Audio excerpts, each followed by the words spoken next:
এদিকে সকল জল্পনা কল্পনা পেরিয়ে আওয়ামী লীগের নিবন্ধন বাতিল হলো কাল রাত 11:30টায়।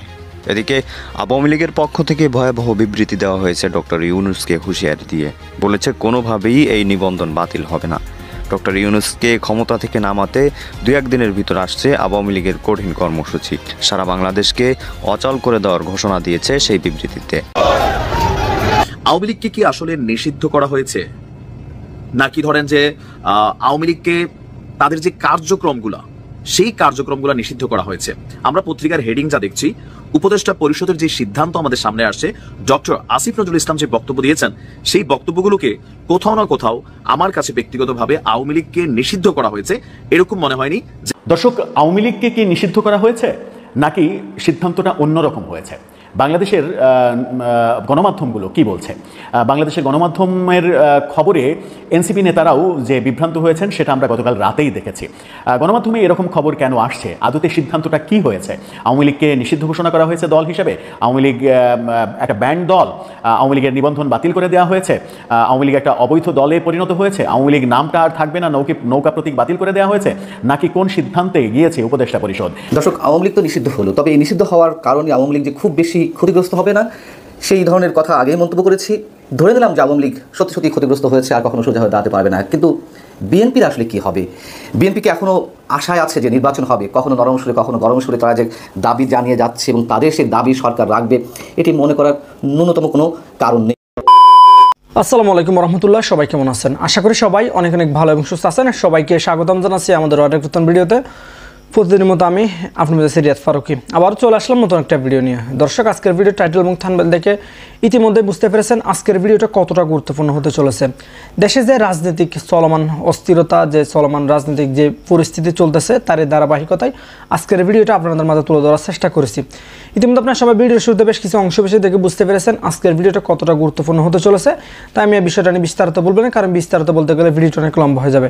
তাই আমি সংক্ষেপ করার ক্ষেত্রে আপনাকে মূল আলোচনা নিয়ে যাচ্ছি। তার আগে ছোট্ট একটি অনুরোধ জানিয়ে রাখতে চাই, যারা আমাদের চ্যানেলটিতে এখন নতুন আছেন, এরকম চাঞ্চল্যকর তথ্য সবার আগে পেতে অবশ্যই আমাদের চ্যানেল সাবস্ক্রাইব করে সাথে থাকবেন। চলুন আমরা ধারাবাহিকভাবে ভিডিও বাকি অংশগুলো একটু বিস্তারিত দেখে আসবো। কি নিষিদ্ধ করা হয়েছে, নাকি সিদ্ধান্তটা অন্যরকম হয়েছে? বাংলাদেশের গণমাধ্যমগুলো কি বলছে? বাংলাদেশের গণমাধ্যমের খবরে এনসিপি নেতারাও যে বিভ্রান্ত হয়েছেন সেটা আমরা গতকাল রাতেই দেখেছি। গণমাধ্যমে এরকম খবর কেন আসছে? আদতে সিদ্ধান্তটা কি হয়েছে? আওয়ামী লীগকে নিষিদ্ধ ঘোষণা করা হয়েছে দল হিসেবে? আওয়ামী লীগ একটা ব্যান্ড দল? আওয়ামী লীগের নিবন্ধন বাতিল করে দেওয়া হয়েছে? আওয়ামী লীগ একটা অবৈধ দলে পরিণত হয়েছে? আওয়ামী লীগ নামটা আর থাকবে না, নৌকা প্রতীক বাতিল করে দেওয়া হয়েছে? নাকি কোন সিদ্ধান্তে গিয়েছে উপদেষ্টা পরিষদ? গণমাধ্যম কি খবর দিচ্ছে? গণমাধ্যম এই ধরনের দ্বিচারিতা কেন করছে? নাকি গণমাধ্যমও এক ধরনের চাটুকারিতায় নেমেছে? সেই আলোচনাই করবো এই ভিডিওতে। থাকবেন পলিটিক্স টিভির নিয়মিত আয়োজনে।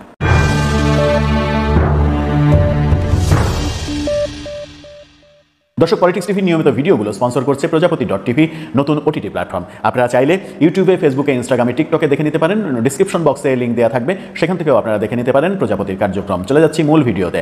বলছিলাম গণমাধ্যমের কিছু গণমাধ্যম, যেমন প্রথম আলো খুবই স্মার্টলি নিউজ করেছে যে বিচার শেষ হওয়ার আগ পর্যন্ত আওয়ামী লীগের কার্যক্রমের ওপরে নিষেধাজ্ঞা দেওয়া হয়েছে। কিন্তু অন্যান্য গণমাধ্যম, বেশ কিছু গণমাধ্যম, বড় বড় গণমাধ্যমে আমরা খবর দেখছি কি আওয়ামী লীগকে নিষিদ্ধ করা হয়েছে। আদতে কি উপদেষ্টা পরিষদ থেকে এরকম সিদ্ধান্ত এসেছে যে আওয়ামী লীগকে নিষিদ্ধ করা হলো? না, আসেনি। আওয়ামী লীগ সম্পর্কে উপদেষ্টা পরিষদ তিনটি, আওয়ামী লীগ এবং বর্তমান পরিস্থিতি নিয়ে তিনটি সিদ্ধান্ত নিয়েছে। তার দুইটা হচ্ছে আওয়ামী লীগকে কেন্দ্র করে, একটা হচ্ছে জুলাই ঘোষণাপত্রকে কেন্দ্র করে। আগামী 30 কার্যদিবসের মধ্যে জুলাই ঘোষণাপত্র দেওয়া হবে, এরকম একটা সিদ্ধান্ত এসেছে। বাকি দুইটা আওয়ামী লীগকে কেন্দ্র করে। একটা হচ্ছে যে আন্তর্জাতিক অপরাধ ট্রাইব্যুনালের ধারা সংশোধন করতে তারা একমত হয়েছেন এবং সেখানে দলেরও বিচার করা যাবে, যেন দল হিসেবে আওয়ামী লীগের বিচার করা যায় সেই ধারা যুক্ত করার সিদ্ধান্ত নিয়েছেন তারা। আরেকটা হচ্ছে যতদিন পর্যন্ত বিচার না হচ্ছে, বিচার শেষ হওয়ার আগ পর্যন্ত নিরাপত্তার স্বার্থে, আইনের ধারা অনুযায়ী নিরাপত্তার স্বার্থে সেই আওয়ামী লীগের বিভিন্ন রকমের কর্মকাণ্ড, মিছিল, সভা, সমাবেশ, এমনকি সোশ্যাল মিডিয়ায়, সাইবার স্পেসে কর্মকাণ্ড, এই কর্মকাণ্ডগুলো নিষেধ করা হয়েছে। আওয়ামী লীগ কোনো ধরনের কর্মকাণ্ডে অংশগ্রহণ করতে পারবে না। কিন্তু দল হিসেবে আওয়ামী লীগকে নিষিদ্ধ ঘোষণা করা হয়নি। কিন্তু গণমাধ্যমগুলো এই খবর কেন দিচ্ছে যে আওয়ামী লীগকে নিষিদ্ধ করা হলো? এই খবরে আবার গত রাতে আমরা এনসিপিকেও বিভ্রান্ত হতে দেখেছি। হাসনাত আবদুল্লাহ বলছে আমাদের দাবি অর্জন হয়নি, আমাদের যে দাবি আওয়ামী লীগকে সন্ত্রাসী দল হিসেবে হিসেবে নিষিদ্ধ করতে হবে সেই দাবি পূরণ হয়নি। আবার নাহিদ ইসলামকে দেখেছি ফেসবুকে পোস্ট দিতে যে সবাইকে জনতাকে বিপ্লবী জনতাকে অভিনন্দন অর্থাৎ বিজয়ের অভিনন্দন জানাচ্ছেন, এনসিপির দলের আহ্বায়ক অভিনন্দন জানাচ্ছেন, আর দলের ছোট নেতা তিনি ঢাকাবাসীকে আবার আহ্বান জানাচ্ছেন যে আমাদের দাবি পূরণ হয়নি, ঢাকাবাসী রাস্তায় নেমে আসেন, এখনও আমাদের রাস্তায় থাকতে হবে। সব মিলিয়ে এই যে কনফিউশন তৈরি করা, এই কনফিউশন তৈরি করার একটা দায় কিন্তু গণমাধ্যমের উপরেও বর্তায়। গণমাধ্যম এই কনফিউশনগুলো তৈরি করছে সাধারণের ভিতরে। গণমাধ্যম যদি পরিষ্কারভাবে স্বচ্ছভাবে নিউজ না করে, গণমাধ্যমের দালালি নিয়ে তখন প্রশ্ন আসে। এর আগেও আমরা দেখেছি বিগত সরকারের আমলে বিভিন্ন গণমাধ্যম দালালি করেছে, এখনও বিভিন্ন গণমাধ্যম এই সরকারের দালালি করছে বলে অভিযোগ শোনা যাচ্ছে, যে অভিযোগগুলো কোনোভাবেই কাম্য নয়। কারণ আমরা পরিবর্তিত বাস্তবতায় নতুন ধরনের একটা রাজনৈতিক বন্দোবস্তের আশায় রয়েছি, সেখানে সব কিছু স্মুথলি চলবে, সব কিছুতে ফ্রিডম থাকবে, সবাই সবার মতো করে কথা বলবে স্বাধীনভাবে, সবার স্বাধীনতা থাকবে, কেউ কারো দালালি করবে না। এই দালালি থেকে মুক্ত হওয়ার জন্যই তো বৈষম্য বিরোধী আন্দোলন হয়েছিল। তাহলে বৈষম্য বিরোধী আন্দোলনের পরেও যদি এই দালালিগুলো অব্যাহত থাকে, এই ভুল নিউজ দেওয়ার, নিউজ ট্রিটমেন্টে এক ধরনের চালাকি করার ব্যাপারগুলো যদি থাকে, তাহলে ব্যাপারটা খুব একটা ভালো নয় বাংলাদেশের জন্য। দর্শক, আওয়ামী লীগ তো নিষিদ্ধ হলো, তবে এই নিষিদ্ধ হওয়ার কারণে আওয়ামী লীগ যে খুব বেশি ক্ষতিগ্রস্ত হবে না সেই ধরনের কথা আগেই মন্তব্য করেছি। ধরে নিলাম যে আওয়ামী লীগ সত্যি সত্যি ক্ষতিগ্রস্ত হয়েছে, আর কখনো সোজা হয়ে দাঁড়াতে পারবে না। কিন্তু বিএনপির আসলে কি হবে? বিএনপিকে এখনও আশায় আছে যে নির্বাচন হবে, কখনো নরম সুরে কখনো গরম সুরে তারা যে দাবি জানিয়ে যাচ্ছে এবং তাদের সেই দাবি সরকার রাখবে, এটি মনে করার ন্যূনতম কোনো কারণ নেই। এবং যদি এই ধারা অব্যাহত থাকে, যে দৃষ্টান্ত আমাদের সামনে একের পর এক উপস্থাপিত হচ্ছে, যে এনসিপি জাতীয় নাগরিক পার্টি বা সাবেক ছাত্র সমন্বয়করা যে দাবি তুলছে, এক ধরনের উত্তেজনার সৃষ্টি করে, কোথাও কোথাও মবের সৃষ্টি করে, সরকার সেগুলোই করছে, সেগুলোই মেনে নিচ্ছে। এবং এগুলো তো স্পষ্ট যে তাদের মধ্যে একটা পর্দার আড়ালে যেই সমঝোতাগুলো আছে, কিংবা তারা মিলেমিশেই সরকার চালাচ্ছে, সেই জায়গা থেকে একটা প্লট নির্মাণ করার মাধ্যমে, প্রতিটি প্লট নির্মাণ করার মাধ্যমে একটা দাবি মেনে নেওয়া হচ্ছে। যদিও আমরা দেখেছি যে এর আগে রাষ্ট্রপতিকে অপসারণের যে দাবি, সেখানে বিএনপির আপত্তি ছিল, নতুন করে সাংবিধানিক সংকটের সৃষ্টি হবে, সেটি হয়নি। তবে আমার মনে হয় এখন সেদিকেই যাচ্ছে, রাষ্ট্রপতির অপসারণের দাবি করবে, পরবর্তীতে হয়তো তাদের যে দাবি বিপ্লবী সরকার গঠন করা, সেটি তারা করতে পারে। এবং তার মধ্য দিয়ে তাদের যে সুপ্ত আকাঙ্ক্ষা, সুপ্ত ঠিক নয়, প্রকাশ্য আকাঙ্ক্ষা, যে এক্সিস্টিং সংবিধান ছুঁড়ে ফেলা, বিপ্লবী সরকার গঠন হলে সেই সংবিধানের আর অস্তিত্ব থাকবে না। এমন সব দিকেই সম্ভবত যাচ্ছে আপাত দৃষ্টিতে, যা কিছু হচ্ছে সেদিক থেকে বিবেচনা করলে। বাস্তবতা হচ্ছে টালমাটাল অবস্থার মধ্যে বাংলাদেশ। আন্তর্জাতিক যে রাজনীতি, আন্তর্জাতিক রাজনীতিকে কেন্দ্র করে যে ভূ রাজনীতির খেলা, সেই সব বিবেচনা নিলে আমরা খুব সহজেই কোনো কিছু প্রেডিক্ট করতে পারি না। কখন কি হচ্ছে, কখন কোন দিকে নাটকীয় মোড় নিচ্ছে, ক্ষণে ক্ষণে হাওয়া বদল হচ্ছে, মানুষের হিসাব করাটা, সমীকরণ মেলানোটা খুব কষ্টসাধ্য হয়ে উঠেছে। আমরা আওয়ামী লীগ নিষিদ্ধের বেলা দেখলাম যে বিএনপির যে অস্পষ্টতা, তারা তাদের রাজনীতির জায়গায় হয়তো ঠিক ছিল যে সাপও মারবে লাঠিও ভাঙবে না। এদিকে তারা চাইছে না যে একটা বৃহৎ রাজনৈতিক দল হিসেবে আরেকটি বৃহৎ রাজনৈতিক দলকে একেবারে নিশ্চিহ্ন করে ফেলতে, নির্মূল করে ফেলতে তারা সাধারণ মানুষের কাছে গ্রহণযোগ্যতা চাইছিল, হয়তো বিষয়টা এরকম। এবং অন্যদিকে এই যে ছাত্র সমন্বয়করা কিংবা এনসিপি বা তরুণ যুবকদের যে দল, তারা তাদেরকে খেপাতে চাইছিল না। বিষয়টা হচ্ছে যে আমরা দেখলাম যে শুরু থেকে বলে আসা হচ্ছিল বিএনপির পক্ষ থেকে আওয়ামী লীগ নিষিদ্ধ বিষয়টি জনগণের উপর ছেড়ে দেওয়া। তো জনগণের উপর ছেড়ে দেওয়া, সেটি কীভাবে জনগণ নির্ধারণ করবে? তার ব্যারোমিটারটা কি, তাদের মানসিকতা পরিমাপের? হঠাৎ করে আমরা দেখলাম গত শনিবার, যখন একটা সে যে কটি রাজনৈতিক সংগঠনই থাকুক না কেন, একটা উত্তাল পরিস্থিতি তো তৈরি করেছে সরকারকে চাপের মুখে ফেলতে, সেটি যদিও নাটকীয়তার মধ্যে বা একটা নাটক মঞ্চস্থ করার মধ্য দিয়ে। মির্জা ফখরুল ইসলাম আলমগীর শনিবারই একটি অনুষ্ঠানে বললেন সমাবেশে যে দেশে 18 কোটি মানুষ চায় না আর আওয়ামী লীগকে দেখতে। তার মানে কি, তারা আসলে কোন অবস্থায় ছিল? এইগুলো করে তারা যদি মনে করে যে সরকারকে খুশি রাখতে চায়, ওই যে বলছিলাম শুরু থেকে আমি বলে আসছি, কখনো নরম কখনো গরম কণ্ঠে, সেটি করে তারা নির্বাচন আদায় করতে পারবে, প্রশ্নই ওঠে না। স্পষ্ট ভাষায় বলতে চাই, আবারও বলতে চাই, মনে করিয়ে দিতে চাই যে -2 ফর্মুলা, 111-এর -2 ফর্মুলা ছিল 2 ব্যক্তিকে মাইনাস করা, শেখ হাসিনা এবং খালেদা জিয়াকে। এবং আমি শুরু থেকে বলে আসছি, যারা আমার কন্টেন্টগুলো নিয়মিত দেখেন, যে এই -2 ফর্মুলা হচ্ছে 2 দলকে মাইনাস করা, সেই 2 ব্যক্তিকে মাইনাস করার মধ্য দিয়ে আর সীমাবদ্ধ নেই। আওয়ামী লীগ নিশ্চিহ্ন করার পথে হাঁটছে সরকার, পাশাপাশি বিএনপিকেও মাইনাস করবে। এখন ধরে নিলাম যে একটা নির্বাচন হলো, সেই নির্বাচনটি সুষ্ঠু হবে কোনোভাবেই আমরা আশা করতে পারি, এবং সেই নির্বাচনে বিএনপি ক্ষমতায় আসবে। যা কিছু দেখা যাচ্ছে, এই রাজনীতি বাংলাদেশের মধ্য থেকে আর নিয়ন্ত্রিত হচ্ছে না, এটি অবশ্যই রিমোট কন্ট্রোলের মাধ্যমে নিয়ন্ত্রিত হচ্ছে। নিঃসন্দেহে আমরা এই কথা বলতে পারি, একটা বৃহত্ত শক্তি বাংলাদেশের সব কিছুকে এখন নিয়ন্ত্রণ করছে। আমরা যদি সেনাপ্রধানের কথায় আসি, সেনাপ্রধানের কি পরাজয় ঘটল? গত 25 ফেব্রুয়ারি তিনি যে বক্তব্যটি দিয়েছিলেন, সারা বাংলাদেশের মানুষের মনে রেখাপাতের সৃষ্টি করেছিল, তিনি বলেছিলেন যে তার জীবনের অন্য কোনো টার্গেট নেই, ইচ্ছে নেই, একটা অবাধ সুষ্ঠু নির্বাচনের মাধ্যমে বাংলাদেশকে একটি সুষ্ঠু গণতান্ত্রিক প্রক্রিয়া উত্তরণের মাধ্যমে তিনি বিদায় নিতে চান এবং সেই নির্বাচন অবশ্যই ফ্রি, ফেয়ার এবং ইনক্লুসিভ হবে। সেই ইনক্লুসিভ নির্বাচন বলতে অবশ্যই তার মধ্যে আওয়ামী লীগের কথা ছিল, আমরা এটা ধরে নিতে পারি। এবং তিনি তো পরবর্তীতে এই যে সার্জিস আলম কিংবা হাসনাত আবদুল্লাহ তাদের কাছে তিনি তার অভিমত ব্যক্ত করেছিলেন যদি রিফাইন্ড আওয়ামী লীগ হয়ে আসে। আমি এটা পার্সোনাল তার মন্তব্য, এটা আমি কখনোই ধরতে চাই না, এটি দেশের প্রয়োজনে একটি সুষ্ঠু রাজনৈতিক প্রক্রিয়ার মধ্য দিয়ে এগুলোর জন্য তিনি এই মন্তব্যটি করেছিলেন। কিন্তু আমরা দেখতে পেলাম যদি আওয়ামী লীগ নিষিদ্ধ থাকেই বা চূড়ান্তভাবে আদালতের মাধ্যমে নিষিদ্ধ করা হয়, তাহলে সেনাপ্রধানের সেই ইচ্ছের প্রতিফলন আর দেখা যাবে না। এবং আপাতত পর্যন্ত আমরা ধরে নিতে পারি যে সেনাপ্রধানকে এক ধরনের চ্যালেঞ্জের মুখেই সম্ভবত ফেলা হয়েছে, সেটি জাতীয় নাগরিক পার্টি, এনসিপি কিংবা জামায়াতে ইসলামী অথবা বিদেশি সেই শক্তি, এটি হতেই পারে। আমি শুরুতেই বলছিলাম যে কোনো কিছু খুব সহজে প্রেডিক্ট করা যাচ্ছে না। এখন যেভাবে বাংলাদেশের রাজনৈতিক যে টালমাটাল অবস্থা, তাতে করে আমরা নিশ্চিত করে কিছু বলতে পারছি না। তবে এটাও সত্য, মানুষ এখনও পর্যন্ত সেনাবাহিনীর দিকে তাকিয়ে আছে। কেন আমি কথা সেনাবাহিনী তুলছি? আবারও সেই পুরনো কথা বলতে হয়, 5 আগস্ট অবশ্যই সেনাবাহিনী একটা বড় রোল প্লে করেছিল। সেই জায়গাটিতে যদি সেনাপ্রধান না থাকতেন, তাহলে বাংলাদেশ আরও ভয়ঙ্কর বিপর্যয়ের মধ্যে যেত।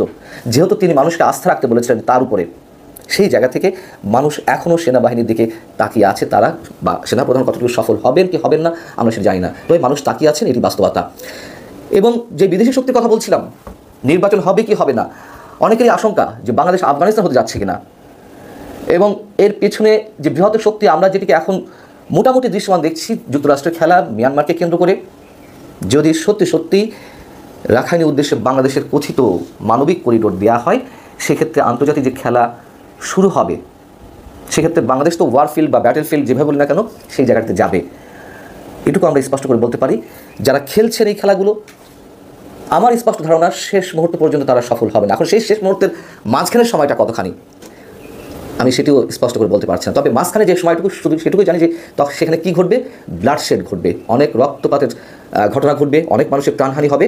কিন্তু এটুকু নির্দ্বিধায় বলতে পারি, এই মেয়াদটি, মাঝখানের মেয়াদটি যাই হোক না কেন, 1 বছর, 2 বছর, 25 বছর, 30 বছর, আমার কথা শুনতে হয়তো খারাপ লাগতে পারে, কিন্তু শেষ মুহূর্ত পর্যন্ত সেই শক্তি টিকবে না।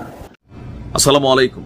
নিশ্চয়ই আমার ভিডিওটা অনেক মানুষ দেখবেন, অনেক বিজ্ঞ লোক আছেন, ফেসবুক বিশ্লেষক আছেন। আপনারা একটু আমাকে বুঝাই দিবেন, আওয়ামী লীগকে কি আসলে নিষিদ্ধ করা হয়েছে, নাকি ধরেন যে আওয়ামী লীগকে তাদের যে কার্যক্রমগুলা, সেই কার্যক্রমগুলা নিষিদ্ধ করা হয়েছে? আমরা পত্রিকার হেডিং যা দেখছি, উপদেষ্টা পরিষদের যে সিদ্ধান্ত আমাদের সামনে আসছে, ডক্টর আসিফ নজরুল ইসলাম যে বক্তব্য দিয়েছেন, সেই বক্তব্যগুলোকে কোথাও না কোথাও আমার কাছে ব্যক্তিগতভাবে আওয়ামী লীগকে নিষিদ্ধ করা হয়েছে এরকম মনে হয়নি। যেমন ধরেন, আমি একটা গাড়ি চালাচ্ছি, গাড়িটা কোনো কারণে 2-4 জন মানুষের মাইরা দিছে, তো তারপরে পুলিশ করলো কি, আমার গাড়িটারে নিয়ে আটক রাখলো, এই গাড়ির বিরুদ্ধে একটা মামলা হলো। সেই মামলা চলাকালীন সময় আমি এই গাড়িটা ড্রাইভ করতে পারলাম না, মামলাটা শেষ হয়ে গেলে এটার ফাইনাল একটা রেজাল্ট আসবে, তখন আমি হয়তো গাড়িটা ড্রাইভ করতে পারবো। কিন্তু এই মামলা কবে শেষ হবে, কবে আমি আমার গাড়িটা পাবো, এখানে একটা কোয়েশ্চেন মার্ক আছে। এতগুলো কথা বলার মেইন কারণ হচ্ছে, আমরা গণমাধ্যমে আস্তে আস্তে যেই জিনিসটা দেখলাম যে উপদেষ্টা পরিষদের সিদ্ধান্ত কি, বিচার শেষ না হওয়া পর্যন্ত, এখানে কিন্তু এই কথাগুলোর খুবই তাত্ত্বিক মিনিংস আছে। বিচার শেষ না হওয়া পর্যন্ত আওয়ামী লীগের কার্যক্রম নিষিদ্ধ। এখন বিচার শেষ হওয়ার পরে আওয়ামী লীগ তাদের কার্যক্রম চালাতে পারবে, কথাটার অর্থ তো এরকমই হচ্ছে। তাহলে আওয়ামী লীগকে চিরতরে নিষিদ্ধ মানে হচ্ছে চিরতরেই তো সবাই চায়, তাই না? তো সেখানে নিষিদ্ধটা আসলে কি শব্দটা সামঞ্জস্যপূর্ণ হলো? আমি কোরআন যদি গণমাধ্যমের লেখাগুলোকে আমার পড়তে বা বুঝতে ভুল না হয়, সেখানে বলা হয়েছে যে গত বছরের জুলাই আগস্টে আপনার আন্দোলনে ক্ষমতাচ্যুত আওয়ামী লীগের রাজনীতি নিষিদ্ধ করার সিদ্ধান্ত নিয়েছে সরকার। এই লাইনটার সাথে আমি পরের লাইনগুলোতে একটু আমার কাছে ভিন্নতা মনে হচ্ছে যে আপনার জরুরি বৈঠকে বসেছিল উপদেষ্টা পরিষদ, বৈঠক শেষে সরকারের সিদ্ধান্তের কথা জানিয়েছেন উপদেষ্টা আসিফ নজরুল। তো কি বলেছেন তিনি? আন্তর্জাতিক অপরাধ ট্রাইব্যুনালে বাংলাদেশ আওয়ামী লীগ ও তার নেতাদের তা আওয়ামী লীগ দল হিসাবে আর তার নেতাকর্মী কারা যারা এই জুলাই আগস্ট অভ্যুত্থানে বিভিন্ন অন্যায় করছেন তো সত্য, এটাকে কিন্তু অস্বীকার করার সুযোগ নেই। আমরা হয়তো সময়ের সাথে এটা ভুলে গেছি। আন্দোলনকে দমন করার জন্য, এটা সরকার বিরোধী আন্দোলন ছিল, পতনেরই ছিল, কিন্তু সে আন্দোলনকে দমন করার জন্য যেভাবে শক্ত হাতে আওয়ামী লীগ প্রতিহত করেছে, ছাত্রলীগ রাস্তায় নেমেছিল, এই দৃশ্যগুলো কিন্তু আপনি অস্বীকার করার সুযোগ নাই। এটা আপনি কোনোভাবেই অস্বীকার আসলেই করার সুযোগ নাই। তো যাই হোক, ওই সময় যাদের নির্দেশে, যাদের নেতৃত্বে, যাদের হুকুমে এই অপরাধগুলো ঘটেছে, আহত হয়েছে, নিহত হয়েছে, তাদের বিচার কার্য সম্পন্ন না হওয়া পর্যন্ত দেশের নিরাপত্তা ও সার্বভৌমত্ব রক্ষা, জুলাই আন্দোলনের নেতাকর্মীদের নিরাপত্তা এবং আন্তর্জাতিক অপরাধ ট্রাইব্যুনালের বাদী ও সাক্ষীদের সুরক্ষার জন্য সন্ত্রাস বিরোধী আইনের অধীনে সাইবার স্পেস সহ আওয়ামী লীগের যাবতীয় কার্যক্রম নিষিদ্ধ করার সিদ্ধান্ত গ্রহণ করা হয়েছে। এ বিষয়ে প্রয়োজনীয় পরিপত্র পরবর্তী কর্মদিবসে জারি করা হবে। এমনকি উপদেষ্টা পরিষদের এক বিশেষ সভা অনুষ্ঠিত হয়েছে। আর এখানে আরো কিছু বিষয় আমরা ছিল। আচ্ছা, এখন আমি আসিফ নজরুল স্যারের এই লেখাগুলোর মধ্যে ওই জিনিসটা আসলে আমি খুঁজে পাচ্ছি না যে আওয়ামী লীগকে চিরতর নিষিদ্ধ তো করা হয়নি, সাময়িকভাবে বলা হয়েছে আনটিল বিচার হওয়া পর্যন্ত।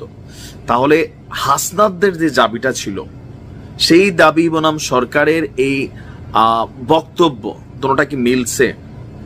আমি হয়তো বুঝতে পারতেছি না। হইতে পারে যে সরকারি ভাষার মধ্যে অনেক চিকন প্যাচ থাকে, কিন্তু আমি যতটুকু খোলামেলা বুঝি ততটুকু মনে হচ্ছে যে বিচার হওয়া পর্যন্ত 1 বছর, 2 বছর, 3 বছর হইতে পারে, 5 বছর হইতে পারে। এখন আওয়ামী লীগের রাজনৈতিক কার্যক্রম তো এমনিতেই নাই। শেখ হাসিনা বিদেশ বসে বক্তব্য দিচ্ছেন, অথবা আওয়ামী লীগের অনেক নেতারা তারা বিদেশ থেকে দলীয় কার্যক্রম, সাধারণ কর্মীদেরকে উৎসাহ দেওয়ার চেষ্টা করছেন। আবার কিছু কিছু জায়গায় যে ধরনের কার্যক্রম চলে, এগুলাকে আদৌ কি কার্যক্রম বলার সুযোগ আছে? যেমন ধরেন, ভোর বাজে সকাল 5টা, সারা বাংলাদেশের মানুষ ঘুমায়, 20-25 জন মানুষ মুখে মাস্ক লাগাইয়া জয় বাংলা বলে স্লোগান দিচ্ছে, শেখ হাসিনা ভয় নাই, রাজপথ ছাড়ি নাই। তো রাজপথ কি ভোরবেলা দখলের টাইম? নিশ্চয়ই না, তাই না? তো এগুলাতে বোঝাই যায় যে আওয়ামী লীগ রাজনৈতিক কার্যক্রমে নিজেদেরকে ইনক্লুড করতে ভীত, সন্ত্রস্ত।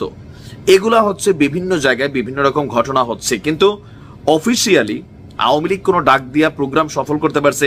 একটা কার্যক্রমের ডাক কিন্তু দিছিল, হরতালের একটা ডাক দিছিল আওয়ামী লীগ, কিন্তু রাস্তাতে কেউই নামে নাই, নামবেও না। এমনিতেই আগামী 5-7 বছর, আমি অ্যাডভান্স লিখিত বলে দিতে পারি, 5-7 বছর আওয়ামী লীগ রাজপথে নাইমা রাজনীতি করতে পারবে না। কেন? আওয়ামী লীগ যখন ক্ষমতায় ছিল তখন বিএনপিকে যেমন কোণঠাসা করে ফেলছিল, 70%, 30% আপনার তারা কার্যক্রম করার সুযোগ পাইছে, বিশ্বকে দেখাইতেছে দেশে গণতন্ত্র আছে। আর জামাতরে 100% তাই না? এটা তো বাস্তব যে 2 জন দাড়িওয়ালা টুপিওয়ালা লোক দেখলে জামাত বলে চালান দেওয়া হয়েছে। এখন যেমন ছাত্রলীগ, আওয়ামী লীগ, যুবলীগ বইলা ঠাস করে চালান দেওয়া হচ্ছে, গণদোলাই দেওয়া হচ্ছে। এই সিচুয়েশনটা কিন্তু ছিল, আমরাই তো নিউজগুলা করছি, তাই না? নিউজগুলোর কারণে অনেক ঝামেলায়ও পড়ছি, বাট এগুলা হয়েছে। তো সেই ক্ষেত্রে বিএনপির মধ্যে যে প্রতিশোধের নেশায় যে বিভিন্ন ভুয়া মামলা দিয়া বিএনপির ঘর ছাড়া করেছে, এখন বিএনপির তারাও কিন্তু দিচ্ছে, অনেক ভুয়া মামলা হচ্ছে। তো সেই মামলাগুলো এখন খালাস হয়ে গেছে, বিএনপি নেতা কর্মীরা মাঠে ময়দানে নেমে গেছে। তারা কি আওয়ামী লীগের এই চান্সটা দিবে যে আপনি মাঠে আসেন ভাই, রাজনীতি করেন, এটা দলীয় সমাবেশ, সভা এগুলা করেন? জীবনও দিবে না। এটা খুবই সিম্পল। কেন? প্রতিশোধের বিপরীতে প্রতিশোধী কাজ করে বাংলাদেশে।